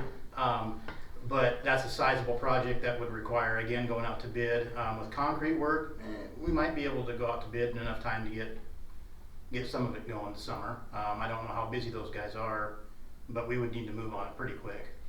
So we have a budget workshop next week. Would it be appropriate to spend some time talking specifically at that time about the plant facility fund and what you want to use the dollars for this year? And could we have a board meeting attached to it where we could take action on those decisions so that these two can move forward with the RFPs and getting the bids out? Yes, because there's a lot of projects that seem to constantly be, I am under the assumption we're moving in that direction and then I find out we're not. Yeah, no. So, We were told we weren't gonna spend any money until we had a better understanding where we were with the budget, and yep. so. Well, then if that's the stand we took, I don't think we should take any action on this tonight. We need to wait for the budget workshop.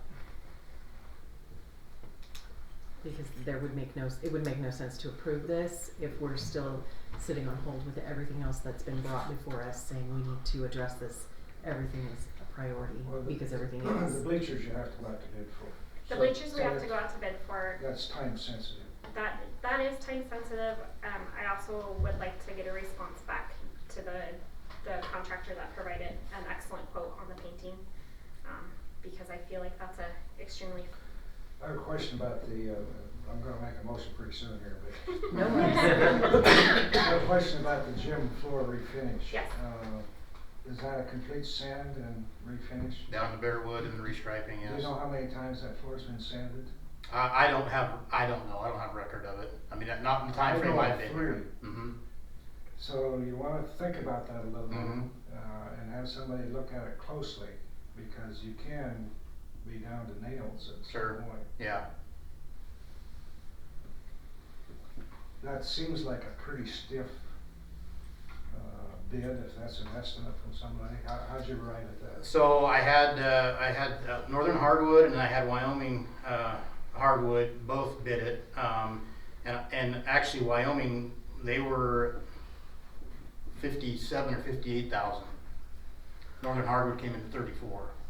So I took a bunch of photos, you know, sent them to the guy, and he was able to, from the photos, determine what it would be. But 34 was by far the lowest bid of the two vendors. And you have to have the bleachers out at that point in time when you sand the floor. Right. Well, in an ideal scenario, this project would play out of everything being done together. Because if we come in and we do, like the floors, for instance, right, we have to remove the old bleachers. Right. We'd have to reinstall the old bleachers, and vice versa.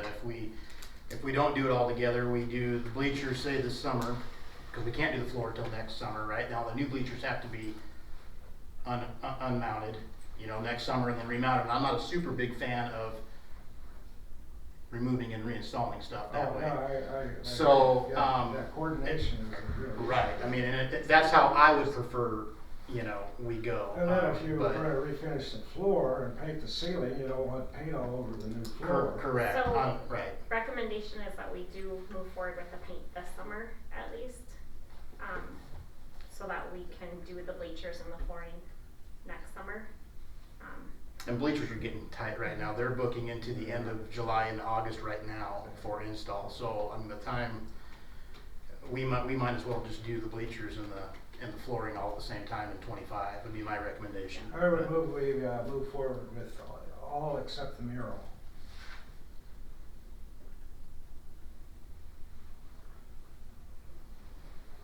I'll second. We have a motion and a second.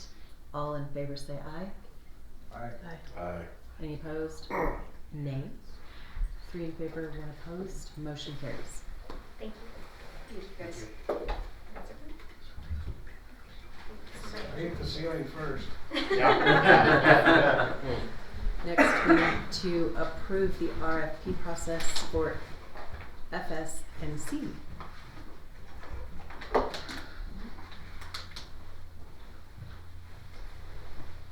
Which is the Food Service Management Service Contract. I remember being Okay. confused when I was reading through this too. And I was like, Yeah. what was that? Jessica Grantham, CFO. We are required to go out to bid every 5 years for our food service management contract. This is dictated by the state. So I am bringing this to you so that we can be in alignment with our, That's a state requirement. it is a state requirement. So we do have a pretty tight timeline on this one to get this out, solicit bids, and then we have to have it to them. We basically have to approve a contract at the May meeting in order to meet their timelines. And if we choose to go with a different food service company, have enough time to get them in place for July 1st. Mid-summer food service program.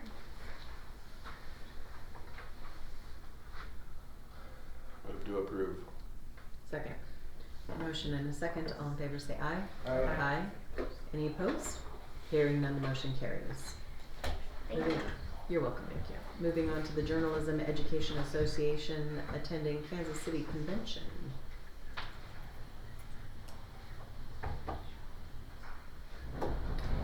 So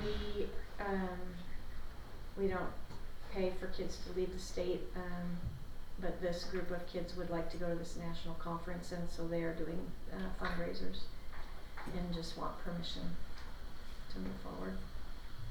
What class is this? Journalism. Okay, so it's our journalism class Yes. going to the JEA National Conference. Okay. Has anybody looked at the agenda for this conference? I have not. Given the state of journalism in this country right now, I'm not sure this is a good move. Do you want me to do some? I think somebody ought to look at the agenda. I really do. I'm not opposed to, them going, but you can depend on some indoctrination taking place.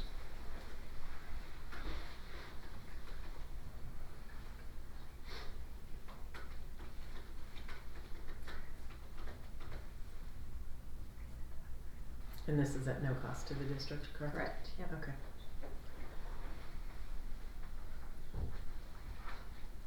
I move to approve our journalism kids going to the JEA conference in Kansas City.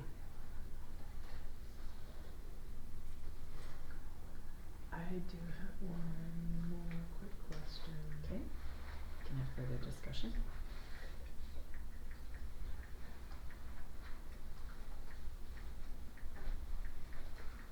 Who sponsored, it just says that it's the JEA National High School Journalism Convention, but who puts that on? Just the National JEA? That's, okay.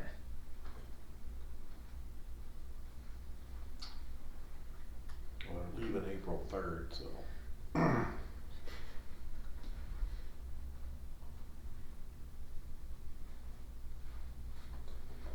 Well, it's apparent this is already in motion from a fundraising standpoint, so Okay. I would move approval. I think I already did. Michelle already moved, so Oh, I'm Bob's sorry. gonna Sorry. second. Sorry. So we have a motion Second. and a second. Several seconds. All in favor say aye. Aye. Aye. Aye. Any opposed?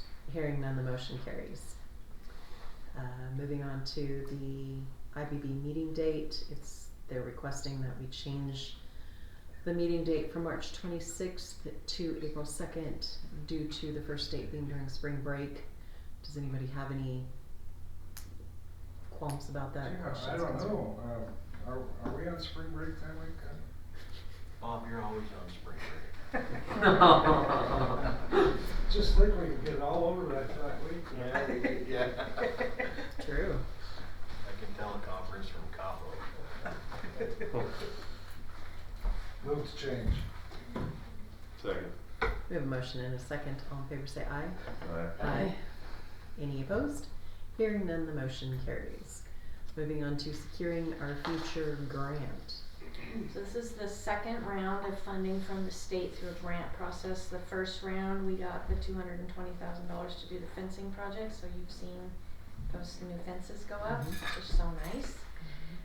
This next round is building specific, up to $200,000 per building, depending on whether it's awarded or not. And so we were encouraged to go after things that would cost the district a lot of money that we don't have the money to do. We have two schools who are concerned about communication, and so their grants are specifically for radios. But the other 9 schools are seeking grant for Salto door lock keycard access for all doors in the building, classroom doors as well as the exterior doors. This particular program will have a control panel in the office, so anybody in the office can quickly look to see are all the doors in the building locked like they're supposed to be. It just takes the human error out of the equation. I'm kind of confused. Why is it that it's only the quotes for the Salto applications, but then you give us the applications for the other 3 schools?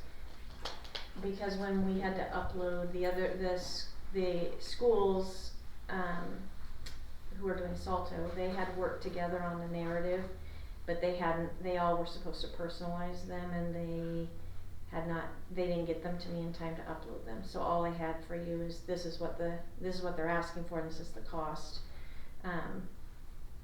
I did have the 2 from Lakeland High School, Lakeland Middle School. And Twin Lakes initially was going to do radios, and they have changed their mind, and they're doing an application for the Salto doors. So tonight, what we need is just action from the board giving us permission to apply for the grant. They're due tomorrow. We have all the paperwork, everything. And then because the board minutes won't be approved and posted by tomorrow, obviously there's a letter that we have for Michelle to sign, just stating that the board took action and that we have permission to move forward. So that's what we're seeking today. So we didn't know about this in time for them to be able to do these applications? This application has been a nightmare, because initially the information we got from the state was every school had to do their own, and that's how we started. And initially they were due in January, right? And then the word came down to the superintendent groups that it wasn't building specific, the buildings all in the district had to decide on one thing, and the whole project had to be district-wide, and the district had to submit the application, so we started moving down that pathway. And then the state found out that the wrong information went out to the superintendents. It's been a mess, and so we just found out that nope, it's not the district, it's this way, and so they had to scramble to get it ready to go. So the state did not do a great job on rolling this out. But it would, if we get the dollars, it could be a significant amount of money for this district. CFO, I'd also like to add that even if we get the dollars, we will still have to go out to bid for these projects. So we have that already in progress to have that ready to go should we be funded for the full amount. Okay. I would move to approve the applications we submitted. Now, is this for the 3 schools, or is this, All It's schools in all the 11 district. schools, so it includes the Athletics bid the SALTA. for Mhm. $1.6 million? Yep. And it's all, all going to be state funds? So we wouldn't do that project necessarily unless we got this funding. Right. I would hope. Yeah, all we're asking for I'm tonight. just saying, Yeah. we're not approving the project, we're approving them submit their applications. Right. Yes. Okay. Yeah. Thank you for clarifying. Gotcha. We are not promising district dollars for this. It's all state. So you have to await state approval before you can proceed with the bid process? So yes, but they have a very, very tight turnaround. They already have it in place. We should hear around April 1st if we receive the funds. Each school. So I'll second it. we would know by our next meeting then, Yeah.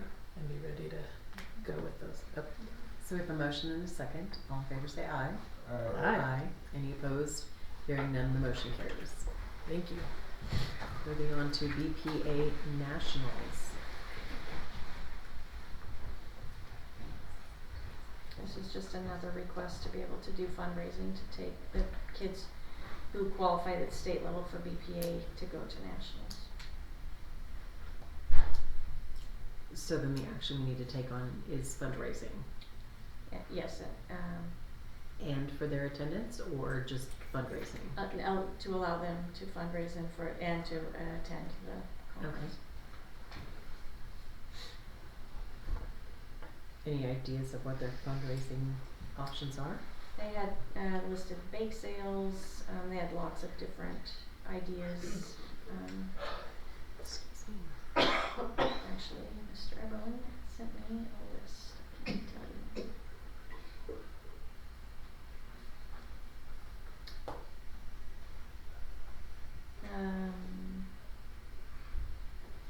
We plan to fundraise in several different ways, including bake sales, petitioning small businesses for donations, and running ads on Tiger TV. In the past, we've conducted bake sales through Ace Hardware and Rathdrum. They were kind enough to let us sell baked goods in their lobby. And so that's what they're planning on doing. Bake sales starting in March and continuing every available Saturday through spring break. Okay. And what's gonna happen if they don't raise up the money? Then if the kids are gonna go, they're gonna have to pay. Okay. Last year, I know, we allowed them to go, and it was in Anaheim, and there were parents who had air miles, and they donated air miles to help buy Okay. plane tickets. Move to approve the trip if they can provide the funding. Second. Motion and a second. All in favor say aye. Aye. Aye. Any opposed? Hearing none, the motion carries. I would. Okay.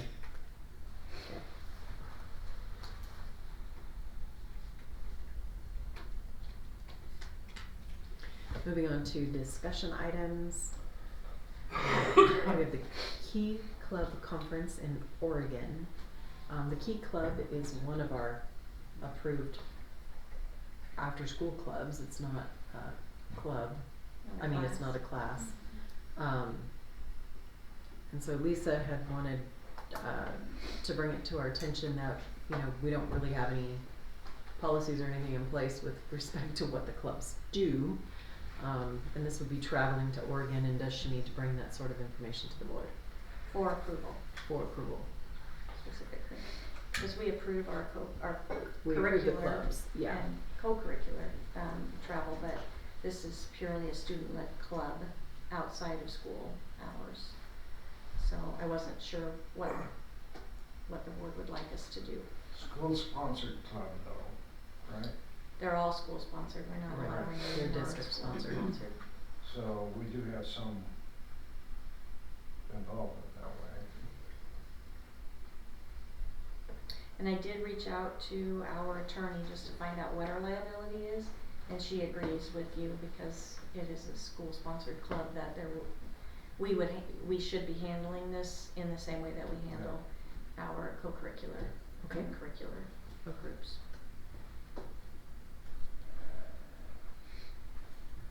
So moving forward, I will do that.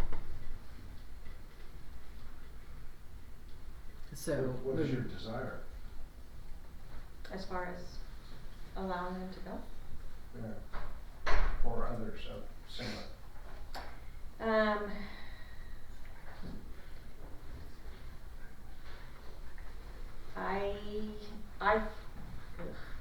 That's a hard question.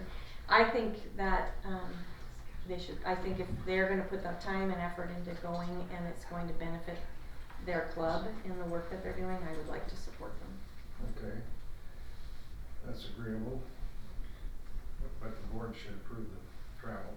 Exactly, and I didn't bring it to you in time to do that because it was a club and it wasn't even on my radar, and then I went back and was talking to Michelle and Randy, and I just said, I'm kind of feeling like I missed the boat on this and that this should come to the board, so moving forward, that is how I would like to Well, handle number it. one, anytime we have any group traveling out of state, I think the board should be involved in that. I agree, I missed it, there was obviously a lot happening in my life in the last couple of months, and it was an email that I missed. So, but what I wasn't sure about, and Randy and Michelle encouraged me to reach out to Megan, our attorney, was what is our liability, and does this get handled differently than we would handle anything else? But her response back was we should handle it in the same way. So moving forward, if we have a club who's wanting to travel, I will bring that to you before they travel. Yeah, and, you know, and they would need to follow, you know, basic protocols in terms of you know, who the sponsor is and adult supervision and so on and so forth. representing the district. Yep. I could also, when we are doing these requests, I think just to get back to the question you asked about the other, it might be good to have them include for me the agenda of the conference so that you can see what they'll be doing and just have that as part of the approval process. Right, Yeah, and these kind of club activities, I think that's a good idea because you don't know, unless you're really familiar with, you know, the organization that's sponsoring the conference, you don't know what they may be getting into. Right. well, and like I appreciated on the BPA Nationals, there's just, you know, we're gonna hit these few categories. So if there's a, you know, 20-page agenda, if they could highlight our kids are participating in this way, that would be beneficial to help with understanding. So do you want that for I guess I was thinking more conferences and less, as far as agendas go, I wasn't thinking about that for national competitions, because that's what the BPA is a competition, not a conference. But I can, if you want agendas for all of those, I can start adding those. I think it doesn't hurt if there is an agenda. Okay. Yeah, included.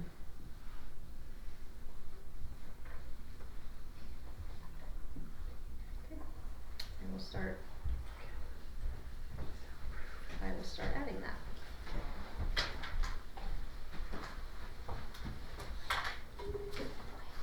someone burning a candle? Oh, that's a nice I can smell. smell it, something, so, or someone has fruity perfume, I don't know. Yeah, somebody smells good. Yes, they do. Kelsey was just moving around, so maybe It's it's. healthy. I don't want to smell like volleyball, so just spray some stuff. Okey-doke. All right. Any further conversation on clubs and travel? Okay. Moving on to the Timberlake Middle School academic plan. So I'm Did you very, need approval on this? no, this was just It's a discussion item. I needed some direction from you, how you want me to move forward. So I'm very excited about this particular item, and Shannon Ryder is here if you have specific questions of her, because this is her brainchild. But for the prior administration, we didn't retain kids. There wasn't a lot of accountability for earning the grades to move on, and that has become problematic at both the middle school and the high school. Shannon had a conversation with a freshman who is failing some classes at Timberlake High School, and she explained that when you're at high school you actually have to earn your credits because you can't graduate, and they were shocked that they actually had to pass classes. We're a public school organization. Kids are supposed to be learning, and they're supposed to be demonstrating learning. So the past practices have kind of gotten in the way of that. So we're trying to shore that up a little bit.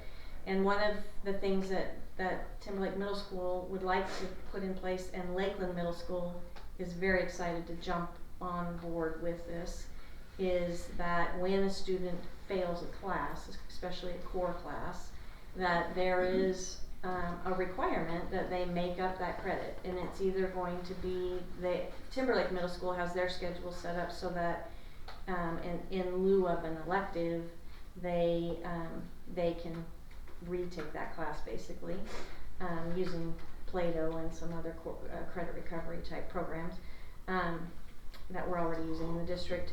And if they don't do it during the school year, that we require that they go to summer school and they pass the class in summer school. And if they don't pass their classes, they don't go on to the next grade. And they are so they're putting this is an example of the plan, and the plan is put together in a meeting with the parents, so that the parents are very aware of what the expectations are and that these courses have to be passed. But before they implemented it, they really wanted to know from the board's perspective that they're going to have the support of the board if parents come back to the board complaining about the fact that they're not letting Johnny go on to 8th grade. But I personally feel this is the right move, because we have trained our kids that they don't have to do anything and they can still go on to high school. And then in high school they struggle as freshmen and kind of finally figure it out, some of them, and go on to get their diploma. But at the middle level they struggle to get kids to turn in work, to do their work, to put forth effort, and so we're looking to tighten that up. And Shannon's here if you have questions.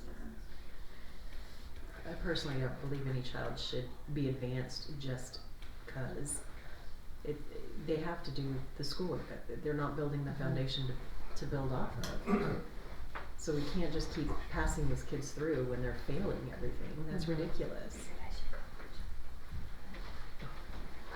I figured you might have a question for me. But I'm Shannon Ryder, I'm principal assistant at Timberlake Middle School and Timberlake High School, and summer school principal, which is kind of where all this was coming together, all these conversations. And so we thought, our goal is never to retain a student, but we just want to be able to sit down. I mean, it could happen, of course, it would be an unfortunate thing, but to be able to have an action step and clear plan that outlines the students' performance at the school. This plan doesn't have it on it, but as I kept going with them, just developing them further, I started to include their attendance and their discipline record, just for a quick outline snapshot of how they've done at Timberlake so far. Okay. And then just have those action steps for families to focus on, and for us when we're checking in, and the three of us on the admin team can, check in with them more easily to say, how are you doing with this stuff? Have you passed this credit? Well, thank you for doing this. This is long overdue. I mean, thank you. Oh, you're welcome. Yeah, and it's been multiple freshmen last year and this year that they just, it's not that they don't believe me, but they just don't quite get it, that the credit's math. Oh yeah, Mrs. Ritter, it's just ag mechanics. It's just, I'm like, but it's math, friends, like you need 46 to go on. So I think it's hard to get that into your brain if up to now it hasn't mattered. You've been conditioned to Mhm. believe that Yeah. there's no expectation, so why start now? Yes. Yeah. Yeah. So you want Yeah. to test it out. Yeah. Well, and I think to go along with this,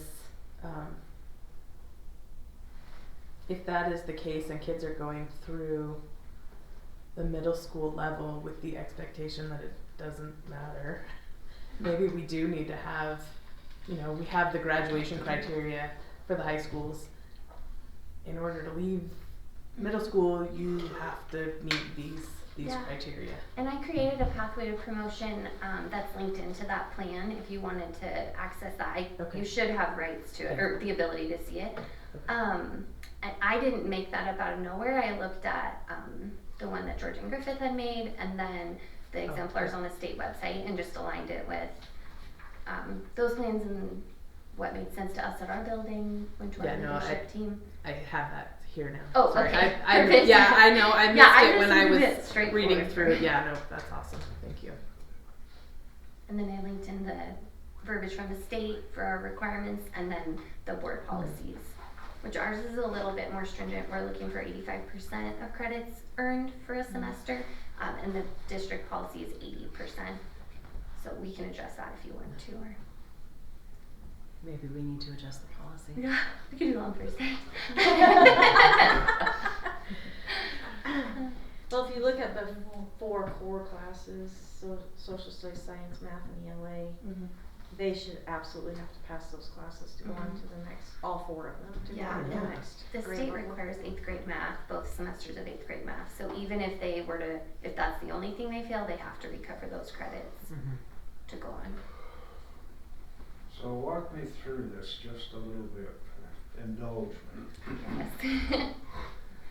The final statement says if I don't meet all the listed requirements above, I'm not gonna get promoted to the 9th grade. So I'm a 6th grader, and that's way above my rank.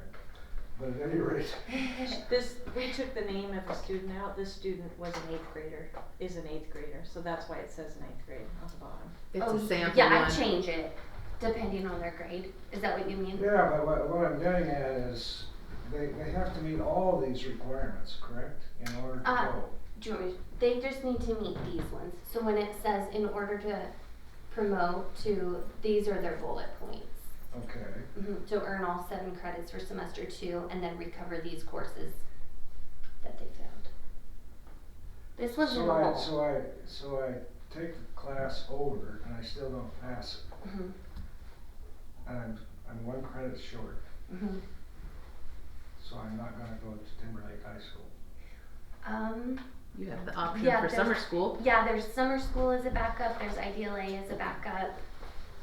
And then in the pathway to promotion, the state requires us to have an alternate way that they could earn their way, so they could earn 4 of the 5 bullet points, which is like no suspendable discipline offenses, no excessive absences, proficient in their Yeah, my point is this, I mean, you want our support in the event that some parent comes and says, I don't like this plan, and my kid didn't muster it, and so on and so forth. You know, and we wanna support it, I think, basically, because we support academic performance. Don't create any traps in here, is what I'm suggesting, where somebody can fall through a crack, or some scenario where somebody can come back and say, well, I didn't say that. Yeah. So that's my point. Okay. Perfect. Yeah, and I hope not to do that. And they work alongside the kiddo all the way through. They're providing a lot of support to make sure that they are earning these credits. But it's really helping some kids change the way they think about school. Yes, so just starting to have these conversations with students, we had 3 8th graders go from failing the majority of their classes in 7th grade to they not failing any first semester of 8th grade. So that was If you exciting. create higher expectations, most kids will rise to the occasion.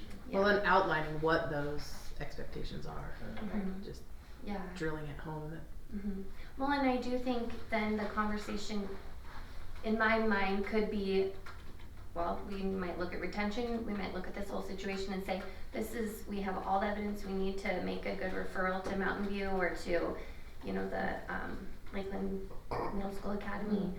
So I really do not want to retain a student. I know that messes with their potential for graduation and all kinds of things, but. My final question is, how do students who are on an IEP fit into this plan? Yeah, so we do have a couple students that are recovering credits who are on IEPs, and we just make sure that they're supported. There's a para in the classroom to provide additional support, and then the requirements could change based on their IEP. So maybe they, like technically the state says they need to complete the 8th grade math standards. That might look a little bit different for them based on their IEP. And Kelsey. Have you gone through this?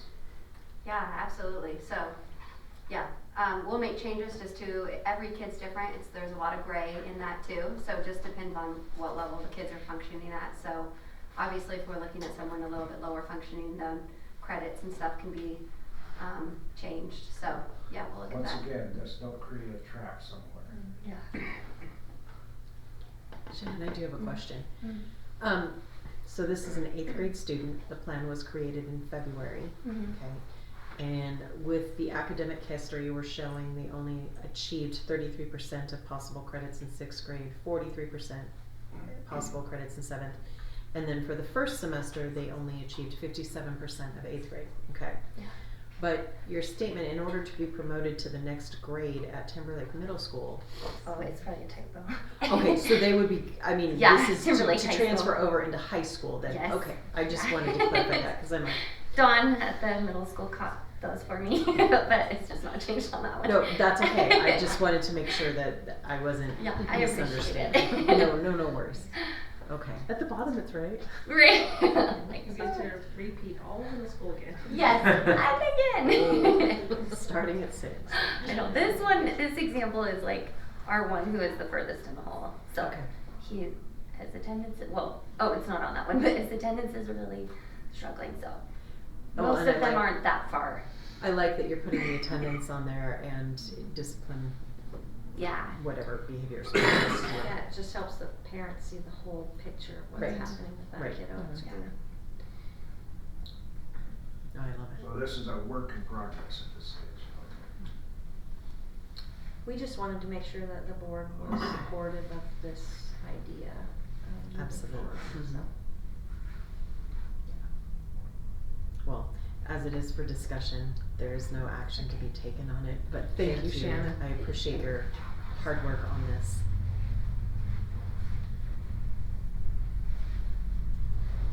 Any other comments or input on that from anyone? Okay. Moving on to the furniture inventory. This was That's a major lot of project. work. So when the board offered me the position of superintendent, one of the things that we talked about was that you hadn't seen any inventory and that you would like me to work on that. So Christine Anderson in facilities has been working for the last 18 months to put this all together. So this is the furniture inventory, and then we will tackle the classroom inventories. Very impressive. Yes, thank you.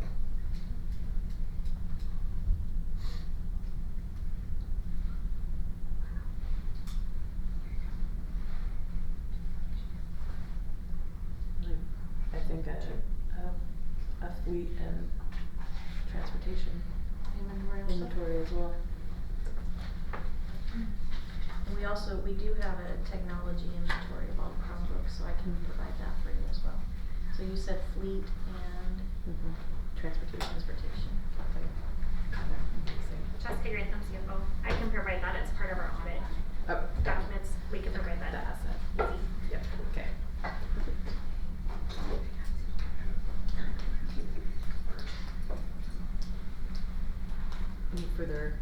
conversation or discussion on the inventory? No. Bob's focused again.